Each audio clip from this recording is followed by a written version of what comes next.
اللهم صل على سيدنا محمد وعلى آل سيدنا محمد. أعوذ بالله من الشيطان الرجيم. بسم الله الرحمن الرحيم. الحمد لله رب العالمين، والصلاة والسلام على سيد المرسلين وعلى آله وصحبه أجمعين. رب اشرح لي صدري ويسر لي أمري واحلل عقدة من لساني يفقه قولي.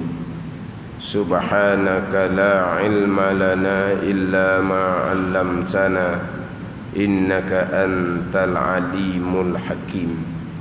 ولا حول ولا قوة إلا بالله العلي العظيم. Kitab Penawar bagi hati, muka surat 18, baris yang ke-10 daripada atas.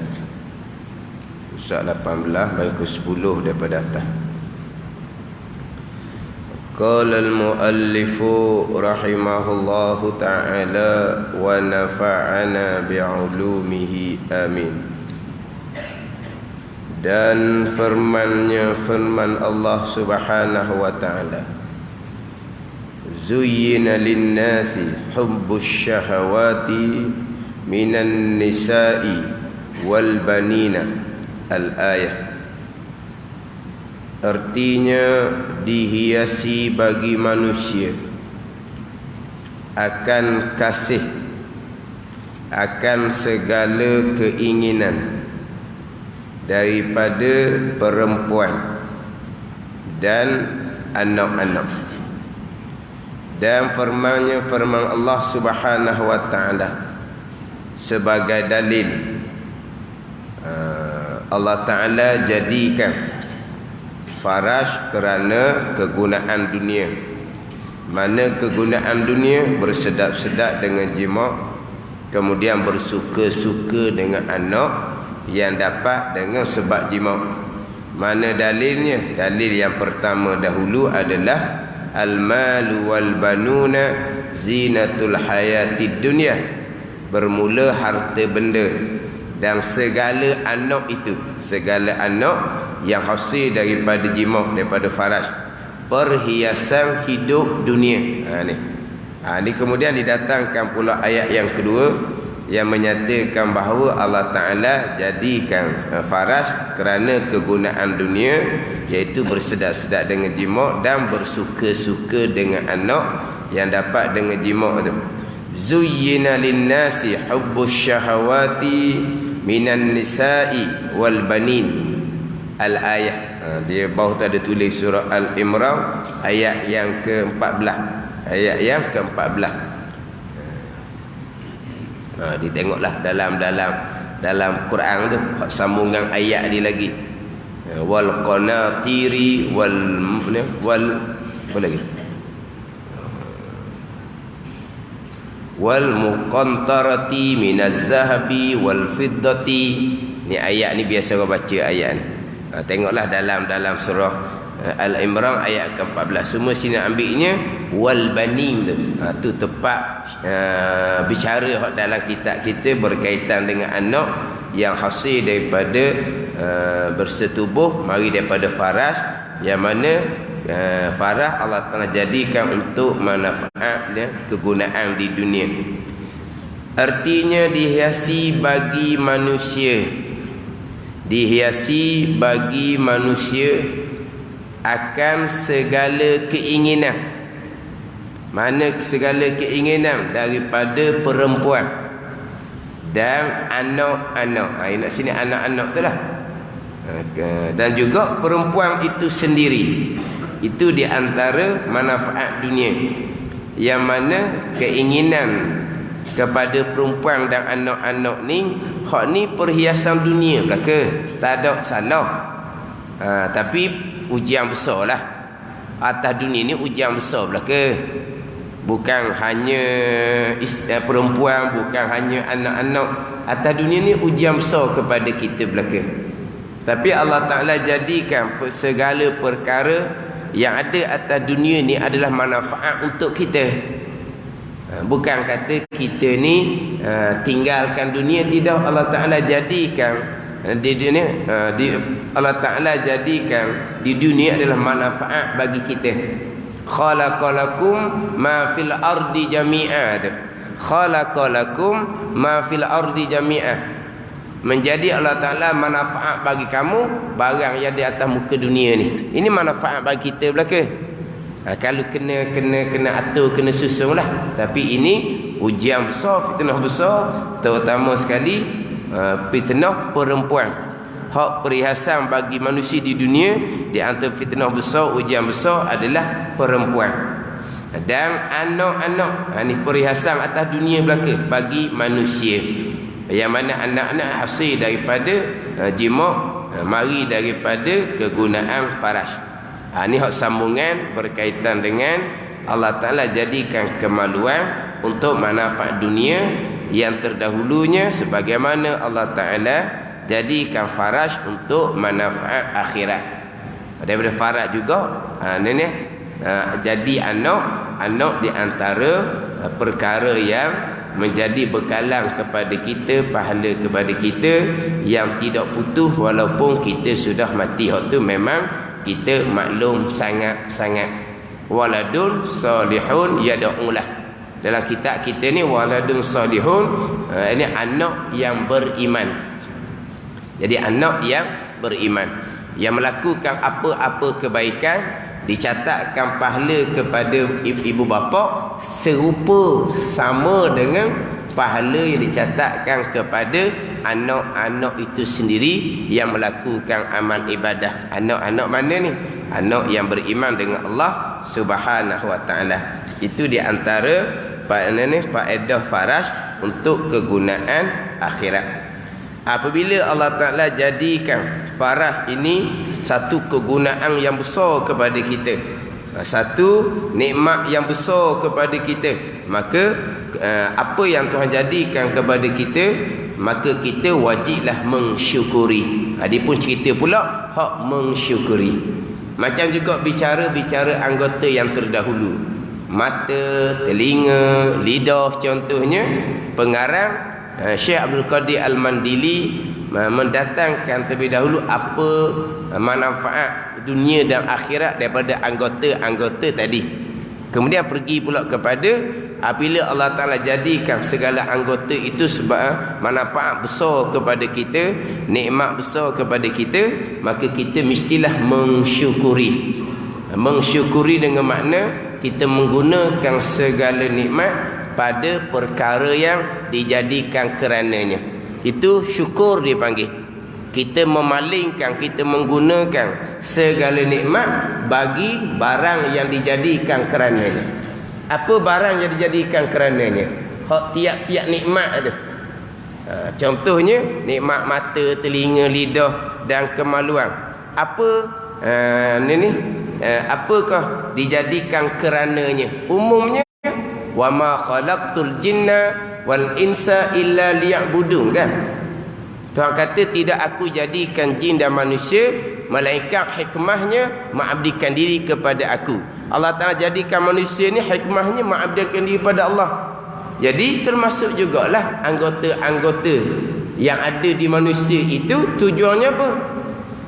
Apa tujuan dijadikan anggota tu? Untuk mengabdikan diri kepada Allah Subhanahu wa taala. Mana syukur memalingkan dengan bahawa menggunakan segala nikmat daripada Allah Subhanahu wa taala bagi barang yang dijadikan kerananya, iaitu mengabdikan diri kepada Allah Subhanahu wa taala dan menjauhi daripada perkara yang dilarang oleh Allah Subhanahu wa taala. Cerita kegunaan, kemudian cerita pula mensyukuri. Bermula mensyukurkan ini anggota ni anggota faraj.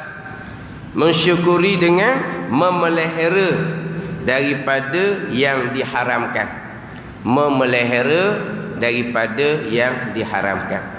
Yang mana mensyukuri nikmat dua. Yang pertama, guna anggota pada barang yang dijadikan kerananya, iaitu mengabdikan diri pada Allah. Yang kedua, mensyukuri adalah memelihara daripada perkara yang diharamkan. Itu dua. Mensyukuri dikeluar dua. Guna nikmat kepada barang yang dijadikan kerananya, dengan bahu gunakan nikmat untuk mengabdikan diri kepada Allah, melakukan perkara yang diperintah oleh Allah. Satu lagi mensyukuri dengan bahawa memelihara nikmat daripada perkara yang diharamkan. Dua. Itu dia panggil mensyukuri, dua. Tetapi dalam kitab Penuh Bagi Hati ni, dia warinya memelihara daripada yang diharamkan. Macam juga anggota yang terdahulu, mensyukuri nikmat mata dengan bahawa memelihara mata daripada melihat perkara yang diharamkan. Mensyukuri nikmat lidah dengan bahawa memelihara lidah daripada berkata-kata dengan perkataan yang dilarang. Dia mensyukuri nikmat mata dengan bahawa guna mata pada mengabdikan diri pada Allah. Guna mata pada baca Quran, guna mata pada pergi kepada masjid, guna mata tengok kitab. Tu mensyukuri nikmat mata. Mensyukuri nikmat lidah, guna lidah untuk baca Quran, guna lidah untuk berzikir, guna lidah untuk suruh perkara ma'ruf, cegah perkara mungkar, guna lidah untuk mengajar, menasihat. Itu mensyukuri. Tetapi dalam kitab kita ni dak ni, dia tak cerita tu. Dia cerita pelihara daripada yang diharamkan, yang dilarang. Walaha mensyukuri dua. Guna nikmat pada perkara yang dijadikan kerananya. Pelihara nikmat daripada perkara yang diharamkan. Ini dua dipanggil mensyukuri. Tapi kita ambil hak yang kedua je, memelihara daripada yang diharamkan. Sebab apa? Sebab menggunakan nikmat pada jalan yang dijadikan kerananya dengan memelihara daripada yang diharamkan, hak lebih sukarnya adalah memelihara daripada yang diharamkan. Itu yang mari kepada memelihara yang diharamkan. Hak tu lebih sukar, lebih payah nak banding dengan menggunakan nikmat pada perkara yang dijadikan kerananya, iaitu mengabdikan diri kepada Allah Subhanahu wa taala. Jadi mensyukuri, memelihara daripada perkara yang dilarang, perkara yang diharamkan. Ini hak dalam kitab Penawar Bagi Hati. Sebagaimana hak anggota hak lepas dia gitu juga, memelihara daripada yang diharamkan. Mana yang diharamkan? Seperti zina, dan liwat, dan mengeluarkan air mani lain daripada tangan isterinya, dan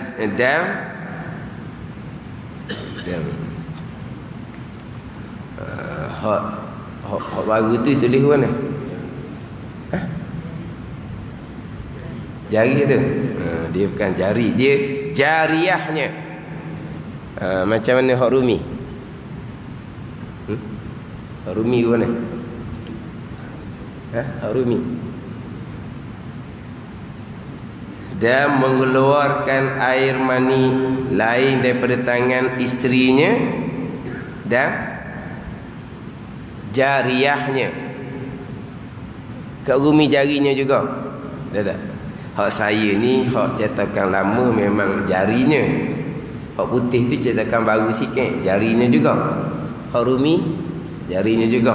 Dinaknya jariahnya, hamba perempuannya. Jariahnya yakni hamba perempuannya. Bermula mensyukurkan ini anggota faras, memelihara daripada yang diharamkan, daripada pekerjaan yang diharamkan oleh Allah Subhanahu wa taala. Mana contohnya? Seperti zina. Hak misal pertamanya zina. Yang mana zina ni bukan kata Allah Ta'ala larang zina, bukan Allah Ta'ala larang menghampiri zina. Bukan larang zina dah, menghampiri pun Allah Ta'ala larang dah. Wala taqrabuz zina innahu kana fahishatan wa sa'a sabila. Wala taqrabuz zina. Tuhan kata jangan kamu hampiri zina. Mana hak zina tu berat sangat, hampiri pun Tuhan larang dah. Jangan kamu hampiri zina. Jangan kamu melakukan perkara-perkara yang mendorong kepada zina. Hak tu Tuhan larang dah tu.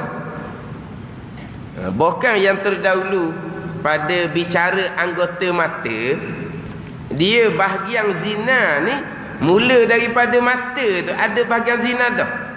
Mula daripada mata. Hak hadis tu ada di surat 7 hak pada pembicaraan mata. Dia mula zina ni daripada mata lagi dah. Fal ainani tazniyani wa zinahuman nazar. Berdam kedua matanya berzina keduanya, dan zina kedua mata adalah memandang. Memandang tu. Mana daripada mata tu ada bahagian dah. Sebab apa? Daripada sini yang menghampiri perbuatan yang menghampiri kepada zina.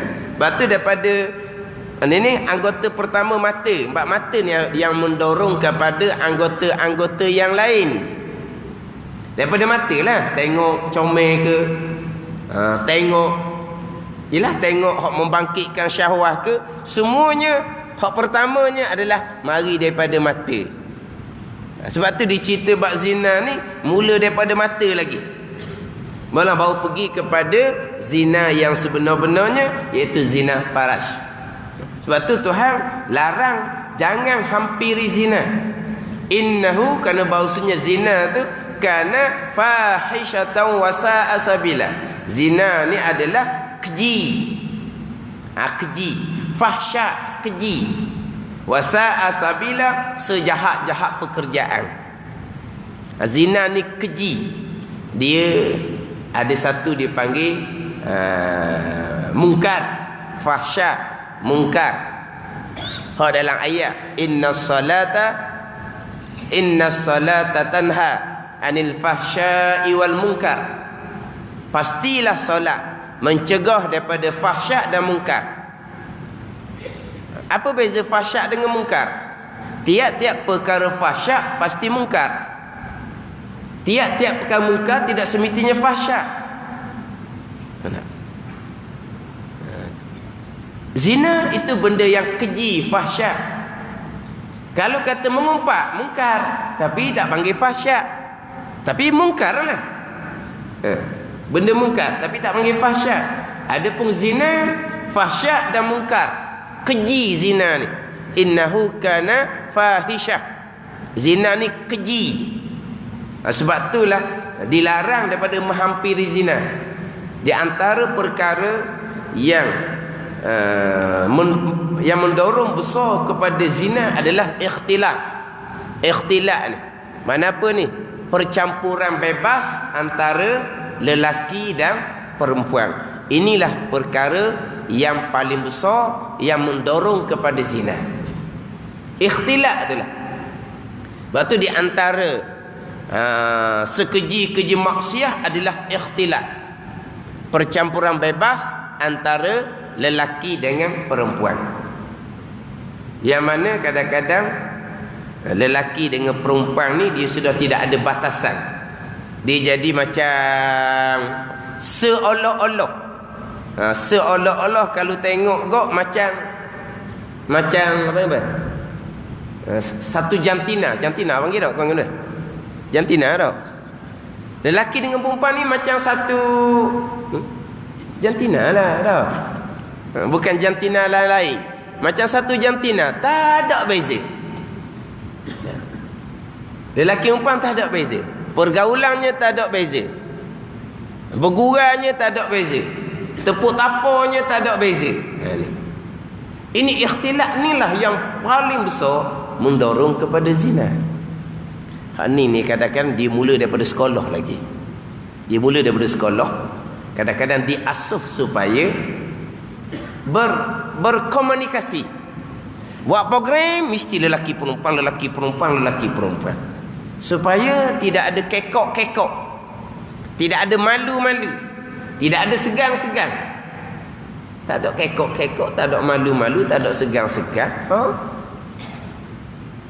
Ke macam mana? Kita orang tua ni macam mana? Lelaki dengan perempuan ni tak ada apa-apa. Kita orang tua ni, hak pengalaman lebih ni lah nak tanya.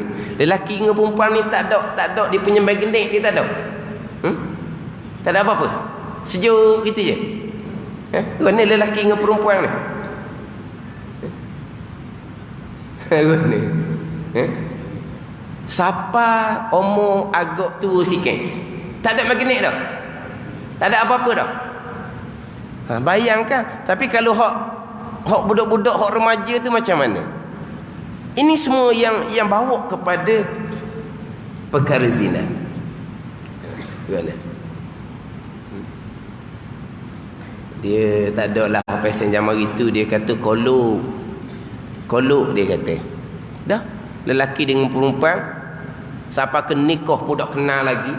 Lepas dia nikah baru kenal tu pun lari lagi. Dia kata hak tu zaman bila hak tu. Zaman sekarang dah main kat pasal tu. Ni semualah. Gimana? Dia paling besar tadilah ikhtilat. Besar kesan dia.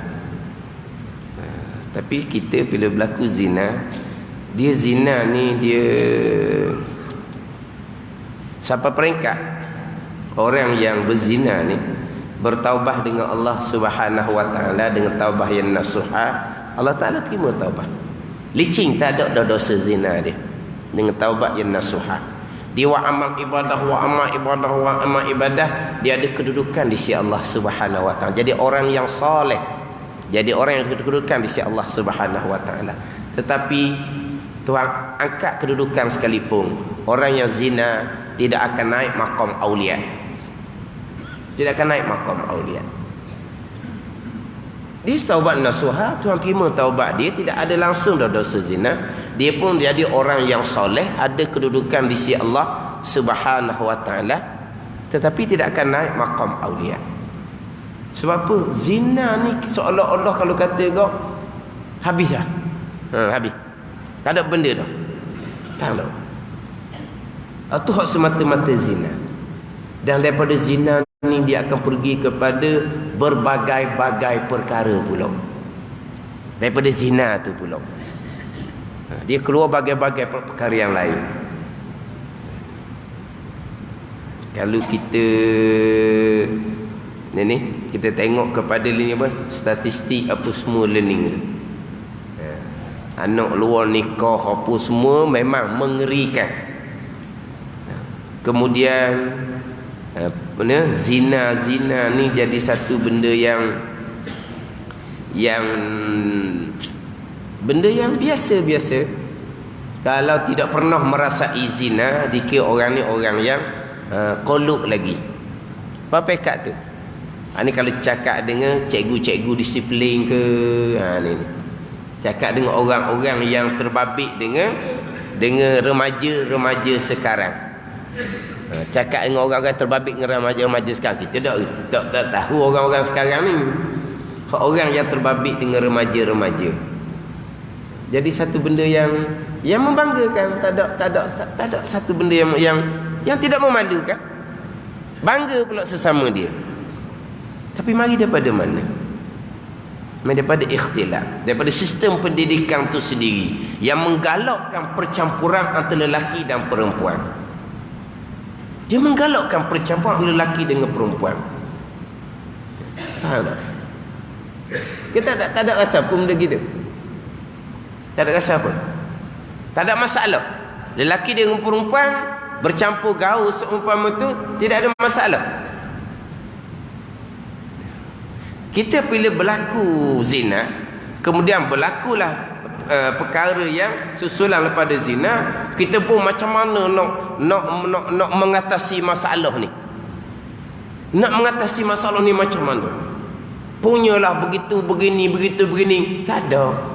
Nak mengatasi masalah, nak selamat dunia akhirat, balik kepada agama. Tak ada jalan lain. Kita ada agama, kita ada Tuhan. Balik kepada hukum Allah Subhanahu wa taala. Tak sudah pandai-pandai lah ni di bumi Allah Subhanahu wa ta'ala. Kita balik pada agama Allah. Kita balik pada hukum Allah. Kembali pada agama. Dengan apa yang berlaku depan mata kita sekarang ni, masih lagi macam-macam hello. Masih lagi tak ambuh kembali pada agama yang dalam keadaan macam-macam gejala dah berlaku tu. Tidak terlintas juga nak balik pada agama Allah Subhanahu wa ta'ala. Masih lagi nak ikut cara dia juga. Dalam keadaan macam-macam dah berlakunya. Sampai sekarang tak ada bunyi pun syariat Allah, tak ada bunyi. Nak menegak syariat Allah, tak ada bunyi pun sekarang. Hak mengelirukan syariat Allah banyak lah. Hak nak kembali pada syariat Allah, tak ada dah. Kadang-kadang orang yang berpuluh-puluh tahun syariat Allah, tegakkan syariat Allah, tegakkan syariat Allah. Sampai masa senyap, tak bunyi dah syariat Allah Subhanahu wa ta'ala, masing-masing dapat kedudukan habuan dunia. Tak ada dah. Syariat Allah tak ada. Puluh-puluh tahun duduk di mulut syariat Allah, kembali pada agama Allah. Kembali pada agama Allah. Sekarang mana kembali pada agama Allah? Tak ada dah. Dengan macam-macam yang berlaku.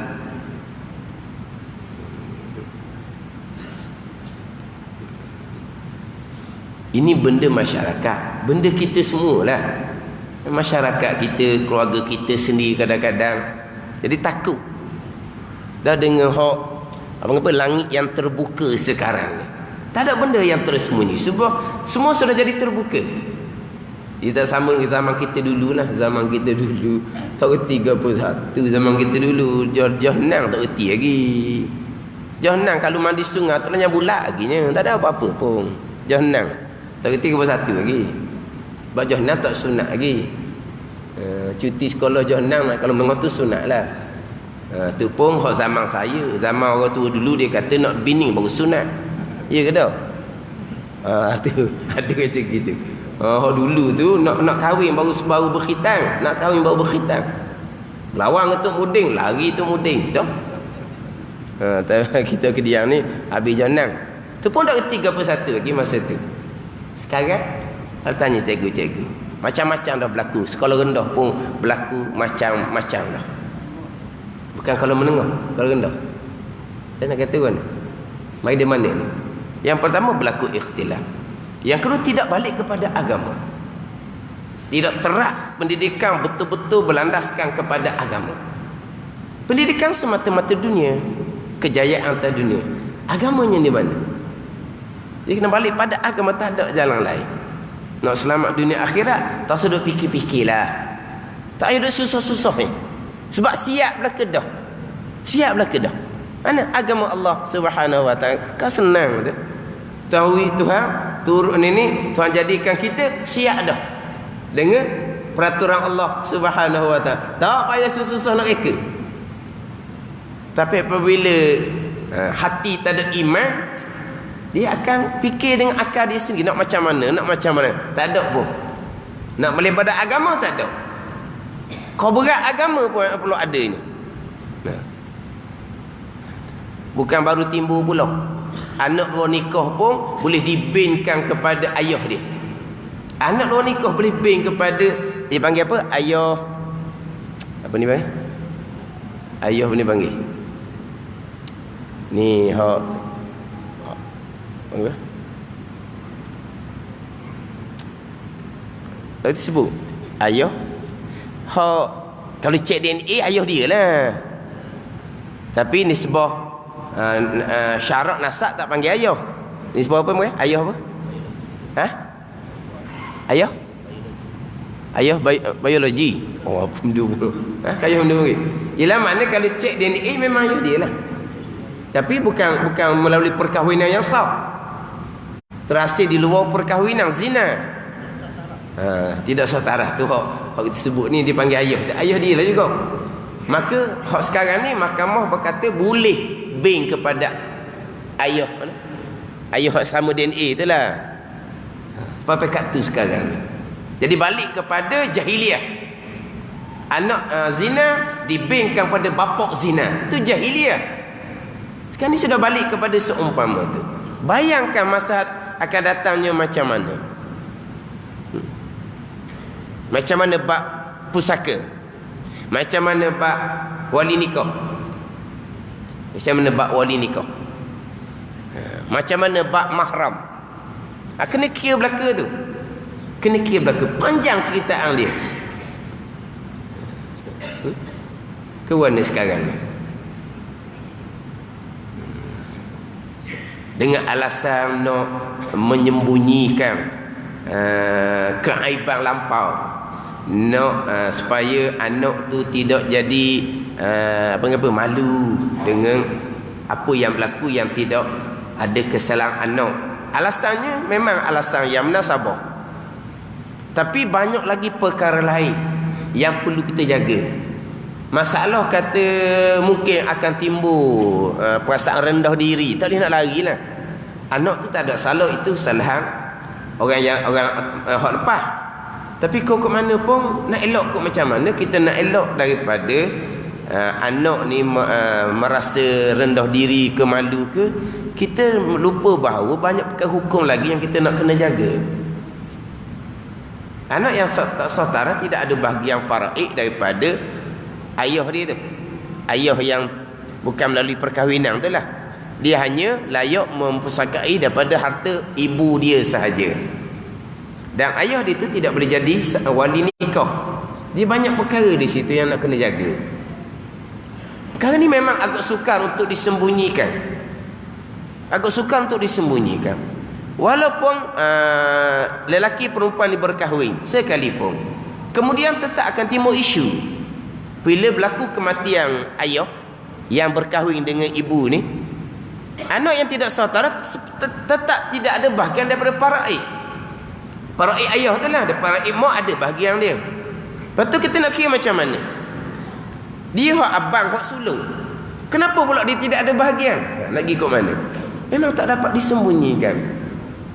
Kalau sulung tu pula perempuan, faraid jadi satu isu, wali nikah jadi satu isu. Kalau yang sulung anak yang terhasil daripada zina yang bukan daripada pernikahan yang sah, anak sulung perempuan, faraid satu isu, wali nikah satu isu. Mari daripada mana? Mari daripada zina. Panjang dia punya perkara-perkara yang menyusuli kemudian.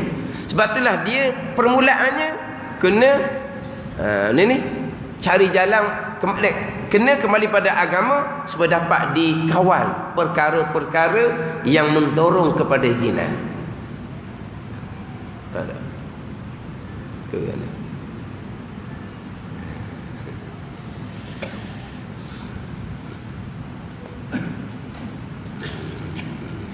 Hak nikah, hak berkahwin, hak tak berkahwin, hak buang, hak tu macam-macam lah. Macam-macam. Kadang-kadang kalau setengah tempat tu tak malu pun, dia bersalin tak ada suami, tak malu pun. Hak jaga dia lah, hak mak dia lah. Kalau malu pun, budak tak malu pun. Tak malu pun. Kalau katakan kat tahun depan mari pulak, oh kalau boleh bulan depan mari pulak dia tu nak beranak. Sedap dia jawab. Tak ada, dia tak ada apa-apa pun. Mari daripada mandi, daripada tidak kembali pada agama. Dasar tidak kembali pada agama. Kembali pada agama, terapkan pendidikan agama yang sebenar. Kemudian tutup jalan-jalan yang mendorong kepada zina. Hak tu hak mula-mula sekali. Barulah kita pergi pada hak nak jaga hak susuli pula kemudian. Kita duk mikir macam mana ni anak zina, anak tidak sah tarak, anak luar nikah ni.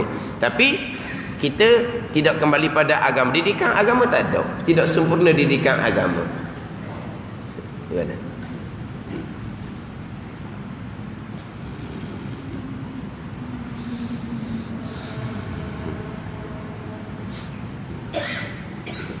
Kemudian dia apabila berlaku perzinaan, hamil contohnya, masyarakat pula dia membabitkan masyarakat. Dia membabitkan masyarakat pula. Masyarakat ni pula kena jaga diri. Jangan pula mengandung dah anak orang tu, zina dah tu. Mana saksi 4 orang saksi? Tidak ada. Maka qazaf. Tuduh zina tanpa 4 orang saksi. Dah mengandung zina, mana 4 saksi? Ni masyarakat pula kena. Kena hukum qazaf. Tuduh zina. Yang mana hukumannya kurang 20 je. Daripada orang berzina 100 sebatang. 80 sebatang. Kurang 20 je. Bayangkan. Kalau sekali tuduh zina, jumpa orang lain pula, anak orang tu berzina, 2 kali qazaf. Jumpa orang lain pula, wartawan kampung ni, anak orang tu berzina, 3 kali qazaf. Hukuman dia lebih berat daripada orang berzina tu lagi. Sebab dituduh tanpa ada 4 saksi. Ni masyarakat pula tak pasal-pasal. Tak pasal-pasal. Masyarakat kena kesalahan, dosa besar, qazaf. Dosa besar pula dengan anak Adam.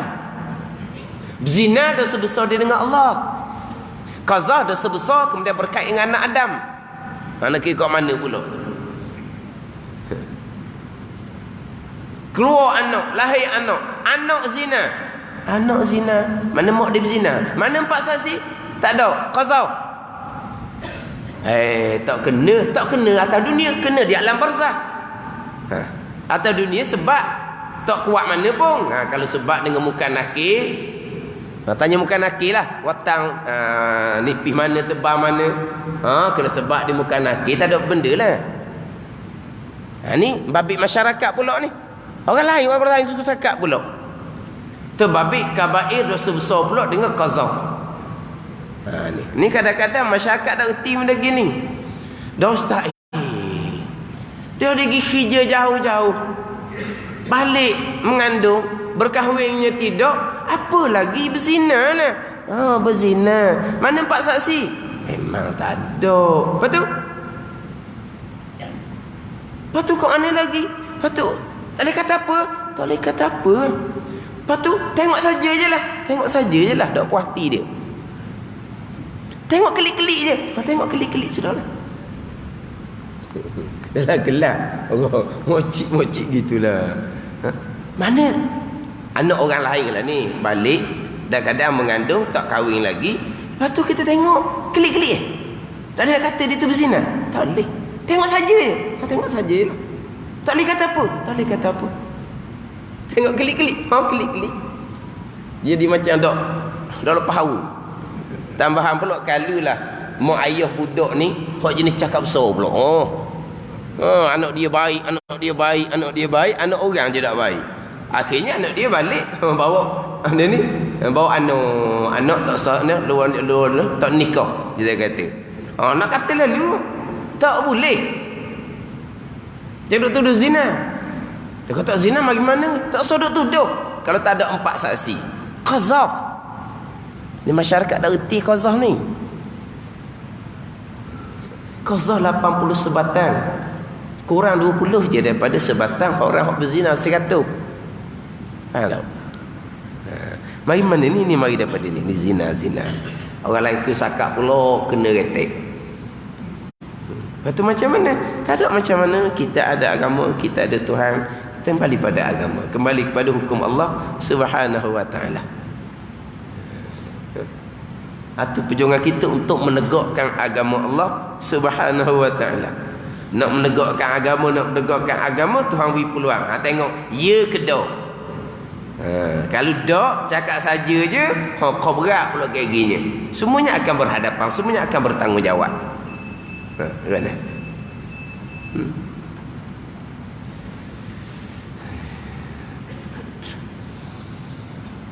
Dia zina ni membabitkan nasab keturunan, membabitkan maruah keluarga. Dia banyak perkara dalam bab zina ni.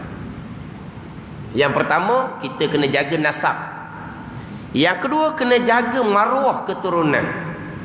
Sebab tu di antara dosa anak Adam adalah dia berzina dengan anak dara orang, dengan isteri orang. Itu dosa dengan anak Adam dalam bab maruah keluarga mereka. Itu dosa anak Adam jugalah. Berzina dengan anak dara, dia berdosa dengan ibu bapa perempuan tu sendiri. Dia berzina dengan isteri orang, dia berdosa dengan suami perempuan itu sendiri. Sebab apa? Itu berkait dengan dosa anak Adam, berkait dengan maruah dia. Kemudian hak zina ni pula membabitkan nasab, yang kita wajib pelihara nasab. Sebab apabila berzina, apabila mengandung, maka terputus nasab dengan ayah dia tu. Ayah dia sebenarnya, tapi terputus nasab, tidak dinasabkan kepada ayah tu. Jadi macam-macam perkara pula di hujung. Tadilah bila terputus nasab tidak layak terima pusaka. Bila terputus nasab tidak boleh menjadi wali. Itu perkara-perkara yang akan menyusuli daripada zina. Sekeji-keji maksiat yang mana Tuhan larang kita daripada menghampiri zina. Itu contoh yang pertama, perkara yang diharamkan. Dan liwat dan mengeluarkan air mani lain daripada tangan isterinya dan jariahnya. Wallahu a'lam. Bismillahirrahmanirrahim. Alhamdulillahirabbil alamin, wassalatu wassalamu ala sayyidil mursalin wa ala alihi wa sahbihi ajma'in. Allahumma ftah alaina futuhal arifin, Allahumma allimna ilma aqdamin wa fahimna famasabikin warzuqna riqat talibin. Allahumma zidna ilman wa alhiqna bis salihin. Wa sallallahu ala sayyidina Muhammadin wa ala alihi wa sahbihi wa sallam. Walhamdulillahi rabbil alamin.